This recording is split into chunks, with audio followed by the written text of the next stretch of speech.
সেই একটা মিথ্যা মামলাতে যে হয়রান, আমি যে অসুস্থ সে কথা বলা যাবে না। অন্যায় ভাবে আমাদেরকে শাস্তি দেওয়া হচ্ছে, এগুলো করা হচ্ছে। ভাই একটু সামনে থাকেন, ভাই সামনে সামনে যান। এদিক দিয়ে কোথায় যান? এদিক দিয়ে ভাই নাকি? হ্যাঁ, আমার বাড়ি রাজশাহী বাগমারা থানা। আমার আব্বা একটা বীর মুক্তিযোদ্ধা, আমি একটা মুক্তিযোদ্ধার সন্তান।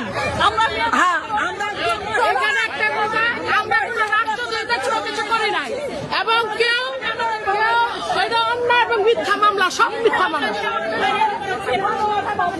এই যে ছোট ছোট যাদের বাচ্চা আছে, মিথ্যা মামলায় আমাদের হয়রানি করা হচ্ছে, মিথ্যা মামলায় আমাদের অ্যারেস্ট করে নিয়ে আসছে, মিথ্যা মামলায় আমাদের নারীদেরকে হয়রানি করা হচ্ছে। কেন? 3 বছরের বাচ্চা রেখে আসছি বাসা থেকে। এই অন্যায়ের বিচার একদিন না একদিন হবে, এই জুলুমের বিচার একদিন হবে। বাংলার মাটিতে জুলুমের বিচার হবে, বাংলার মাটিতে।